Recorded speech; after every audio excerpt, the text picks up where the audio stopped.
Welcome to Super Nutrition Academy's Health Class with your host and registered holistic nutritionist, Uri Elkaim. Tune in each week for up-to-date insights on breaking health news and best practices on how to eat for awesome health. It's time to get smarter, healthier, and regain your sanity in a world of information overload. And don't forget to join Uri at supernutritionacademy.com so you too can master your nutrition and health. All right, so I am here with my good friend Leanne Ely from savingdinner.com, and we've got some really cool stuff we're going to be discussing today. So welcome, Leanne. I'm happy that you've taken the time to join me today. Thank you so much for having me, Uri. Absolutely. So we were just briefly talking, and you mentioned that you came across some recent news about beef and meat in general. Can you just elaborate on that stuff so we can discuss it a little bit more? Sure. It was, supposed Harvard study, and they're saying that even eating 3 ounces of beef is going to increase your risk of dying by about 13%. And they crunched a bunch of data, apparently, from thousands and thousands of questionnaires and asked people how frequently they ate different foods. And they discovered that replacing red meat with other foods seemed to reduce the mortality risk for the people who participated in this study. Which to me, I just look at the science of this whole thing, and I'm just like, what?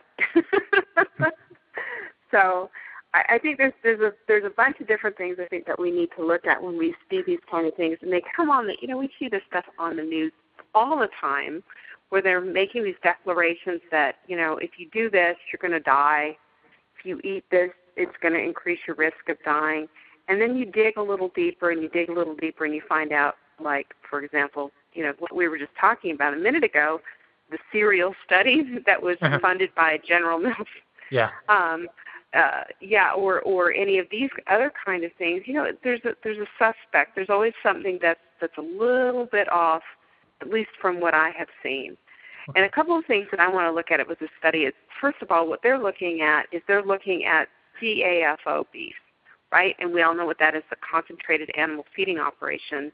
The way that these animals are raised is with lots of antibiotics, with lots of steroids, with growth hormones, and with, in a concentrated feeding operation. This is where they just cram these poor little animals together and they feed them all these GMO grains, and you are going to get a sick, not so well animal, and you're also going to get food that isn't, honestly, a lot of it is very high in uric acid. It's not fit for human consumption, as opposed to a cow that is raised naturally, grass-fed beef and grass-finished beef, and has had a happy life out into pasture, and, then, of course, ends up as a steak on our plate. But that meat is full of ALA, it's full of iron, it's full of all kinds of things that our bodies can use. Mm-hmm.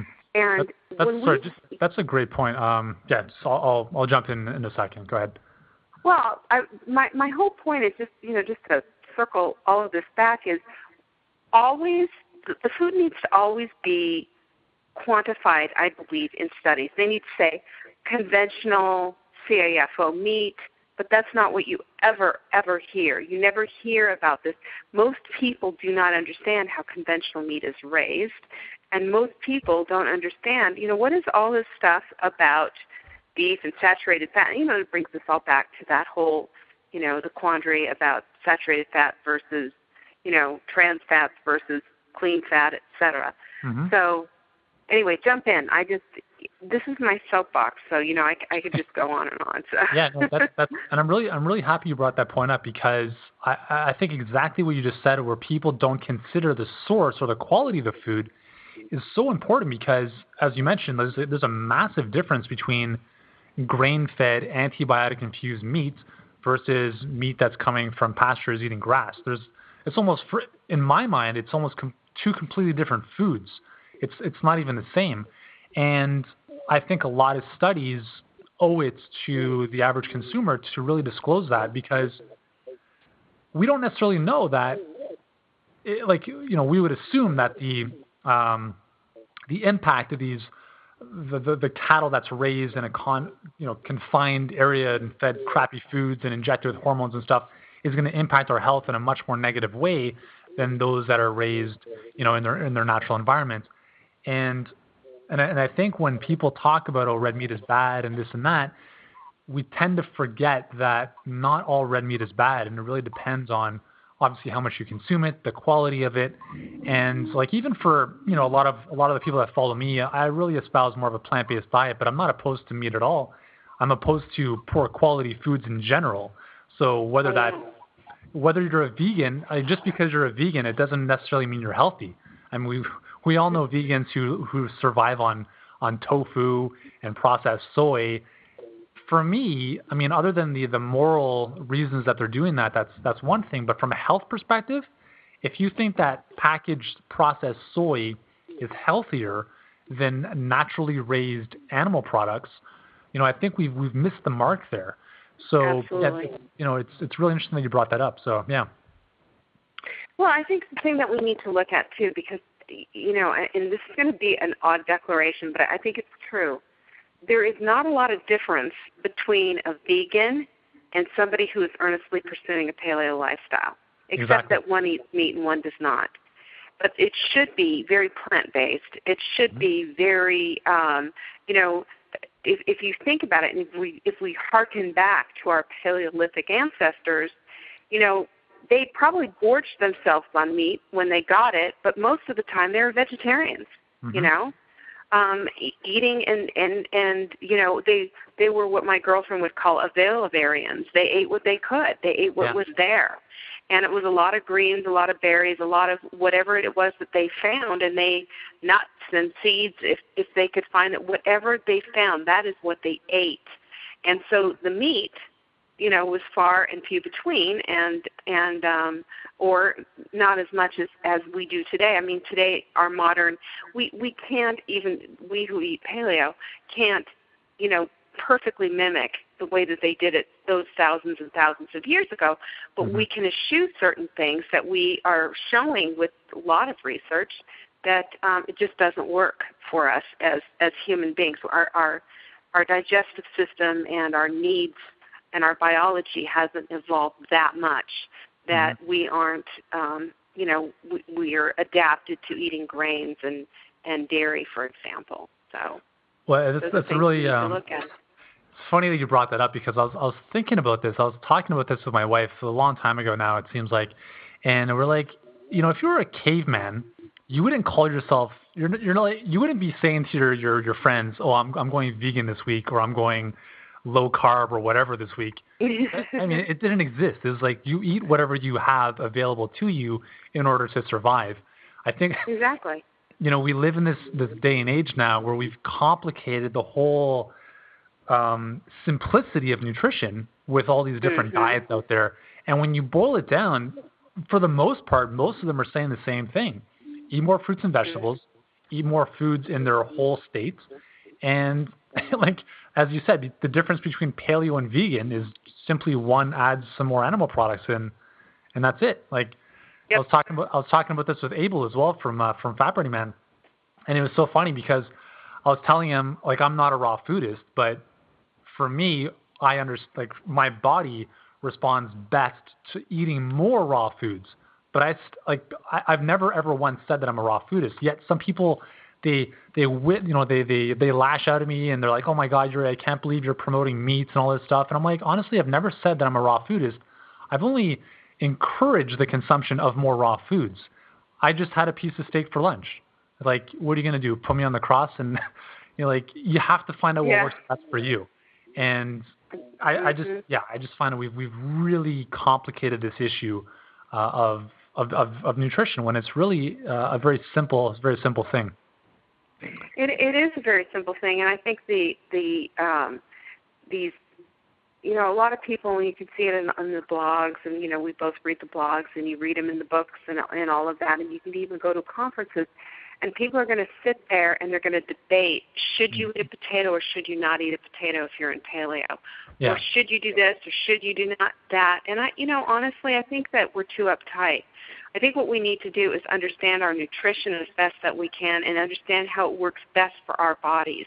This is the thing that I've always stressed from the very, very beginning when I wrote my very, very first book back in 2000, and that is this, that if we listen to that inner nutritional guru that we all possess, our bodies will tell us if we do well eating legumes, for example, or we don't.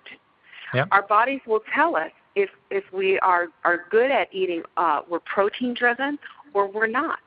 If we're listening and if we're watching and we're tuned in to what's going on inside of our bodies, we will be able to put our own nutrition program together that works just right for us.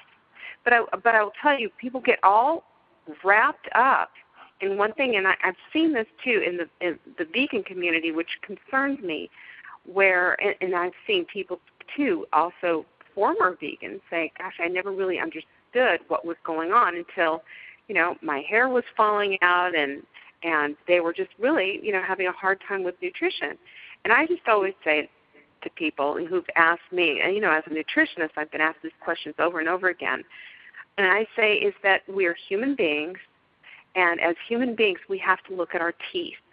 And our teeth tell the story on what we are to eat. Every mammal's teeth tell the story.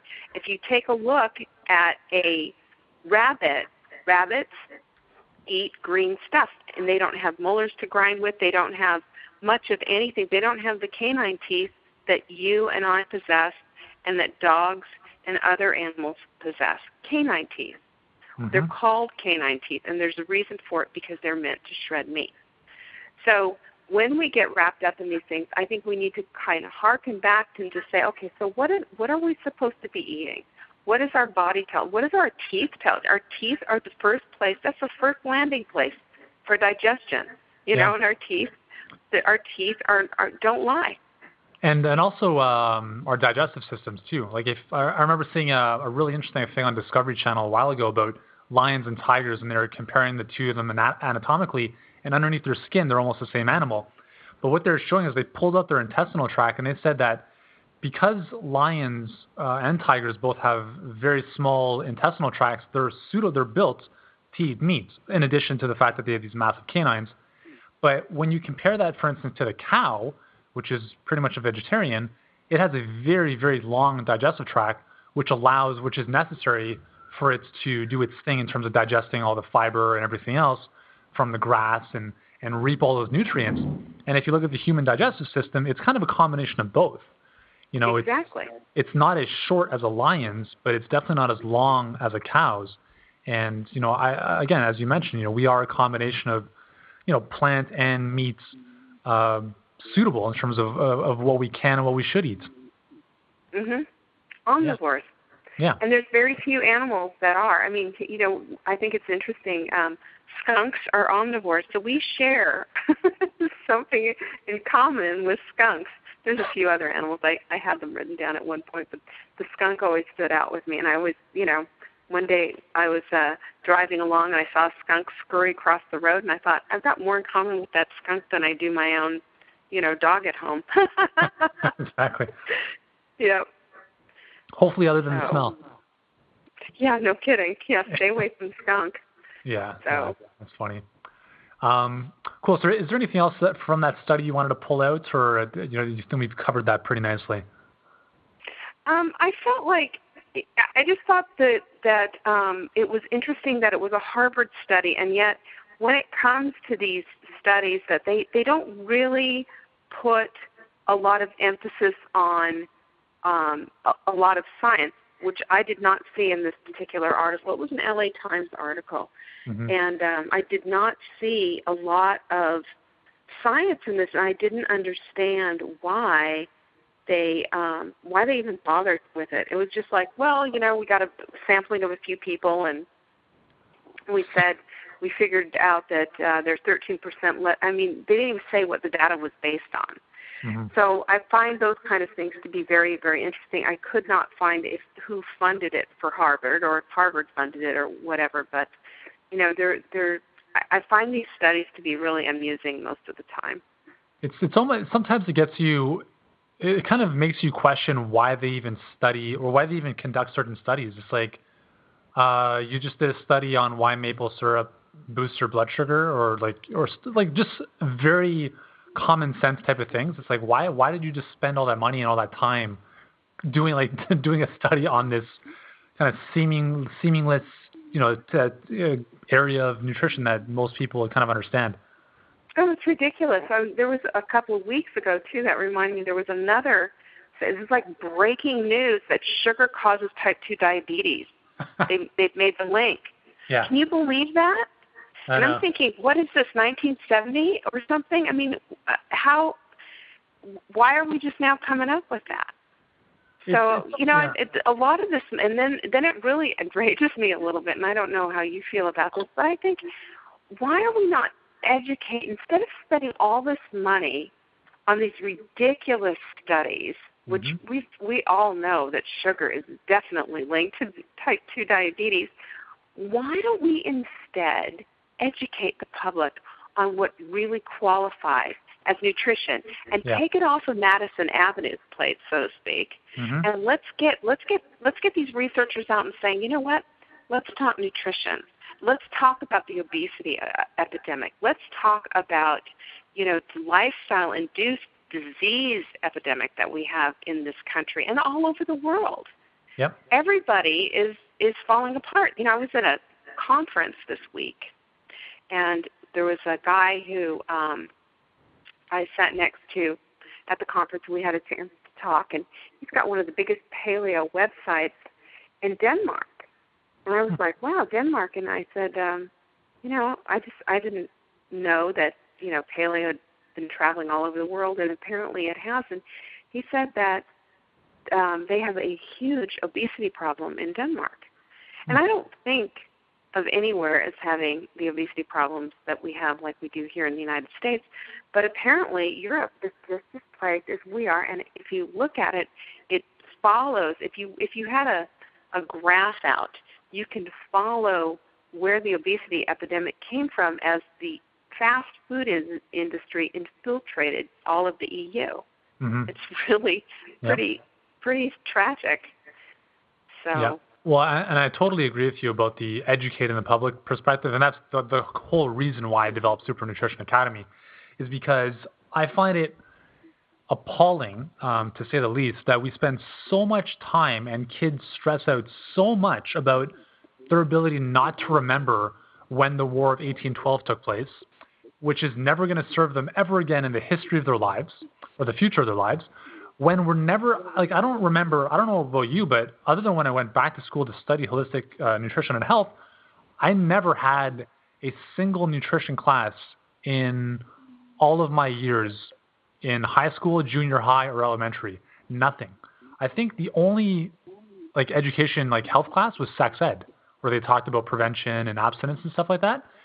But there was nothing about nutrition. I'm thinking kids are being exposed to so much useless information in our academic bubble that we all kind of push our kids into, and I think the two most important things that kids should develop in terms of a good understanding, nutrition and finances, are they're not even taught at a fundamental level. So it's no wonder we're so screwed up in both of those places as we get into our 20s and adulthood.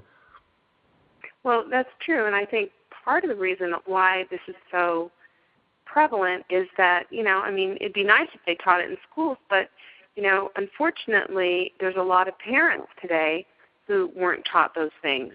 They weren't taught how to cook. And, if you really want to boil it down, nutrition in the practical terms is cooking. Yep. It is. It's cooking and food preparation and grocery shopping and being able to tell a head of cauliflower from, an eggplant. It's being able to be a little bit savvy and understand and know that when you pick something up, you look for the brown spots on it, and it's being able to take care of yourself. And in my estimation, this whole thing about nutrition, the hands-on aspects of nutrition, the shopping and procuring the food that you're going to take home and make, all of that stuff, that's just as important as learning how to floss your teeth, wash your face, and vacuum a floor. All of that is a life skill, and it's sorely missing in today's world. And I will tell you, one of the most effective things that somebody can do for their health is learn how to cook. Learn how to cook. Quit relying on everybody else to do it and all these other food establishments and chains. Quit relying on them to do it. Learn how to cook yourself. Learn how to season food. Learn how to appreciate, the bounty of what's out there, and save yourself. And speaking of finances, save yourself some money too. Totally. And with that said, I'll just plug your business and your website, savingdinner.com, guys. You got to check it out. Leanne has amazing stuff for helping everyday people, busy parents prepare amazing, healthy, delicious foods that the whole family can enjoy. So check it out. It's awesome stuff. So that was great advice. I think like what you just said in terms of, again, it's an essential skill that we all need to develop. And, obviously we've traded our health for convenience pretty much nowadays. But I think, that's awesomely put. Yep. Like we're moving, I think slowly but surely moving back to hopefully the basics of food preparation and all that great stuff. What else? So somebody is, you have a busy mom or dad who has kids at home. They want to be healthy. They're just busy. They're stressed out when they get home. They don't want to take even 20 minutes to prepare something. What kind of recommendation would you make for that person so that they're not dialing for pizza when they get home from work? Yeah, not dialing for pizza. I think that, we have to kind of step back and we have to kind of look at some old-fashioned virtues is what we need to do. And where best are we taught than when mom and dad said, okay, son, come on, you're going to learn how to mow the lawn. And the next thing you know, you're 14 years old and, man, that lawn's yours. You're the one mowing the lawn. But you were taught how to do it at first. And it's the same thing in the kitchen.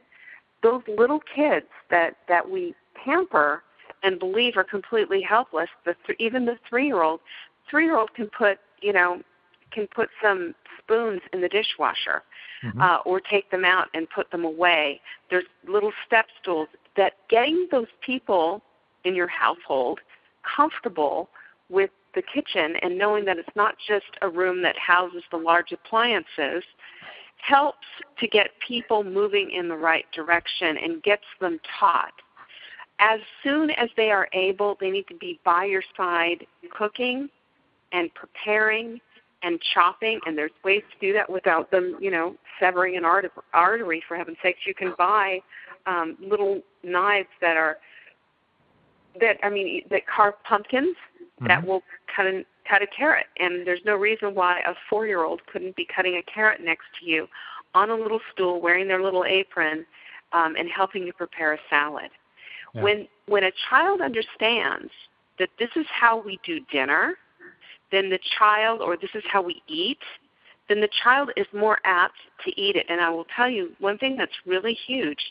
When your child is making their own food, they're going to eat their own food because that's massive hands-on nutrition, and they take ownership at that point. So, when I always hear about people always ask me about picky eaters. Well, picky eaters are not born. Some of them maybe have a little bit more sensitivity and taste or whatever. Picky eaters are trained to be picky, and they train us to give them something else if they don't like it. And we give up too easily when we're trying to feed them the good stuff they need, absolutely 100% need, in order to grow up to be a strong, solid adult with a healthy constitution. Yeah, so that's awesome. Those moments. The thing is that we have this martyr complex, women do, of, well, I can't possibly, I'm just going to call for pizza, because she's doing everything. She's doing the grocery shopping. She's bringing home the food. She's doing the cooking in the kitchen and all the kids need to do their homework, this, that, and the other thing. Food is a family affair. And when everybody's involved and everybody has their hands on it, and it's expected and the responsibility is spread out, the stress dissipates, and I will tell you what happens after that. All of a sudden, one day, your 12-year-old will be able to make dinner all by herself or all by himself, and you will have suddenly made a victory that's absolutely huge. Yeah, that's terrific. I'm really happy you brought that up because that's something we've realized with our we have 2 young kids, just over 2 and almost a 6-month-old, and our 2-year-old Oscar. Like, he loves, like, I think all kids have the same innate desire to want to help and to want to try things and experiment. And he, like, if we make a smoothie, like, he's like, Oscar, do it. So he's putting the stuff in himself, and he moves the chair over to the counter, and he'll stand up and he'll spoon stuff in. And I mean, it's just, I would be very hard pressed to find kids that do not want to be involved in that kind of process, especially if they see their parents doing that. I mean, if you saw your parents smoking, you'd probably want to smoke. If you saw them drinking a lot, you'd probably want to drink a lot. So, I guess, as you said, be the example, and your kids will just follow suit. Yeah, and we have, in the interest of, it's just so much faster to do it ourselves, and I get that. But we're also shooting ourselves in the foot because if we're not training them, and then all of a sudden, I had a situation where I was with, we had a few years ago, we were with a couple of families on a vacation, and somebody was making some frozen orange juice. I don't drink frozen orange juice, but, no big deal.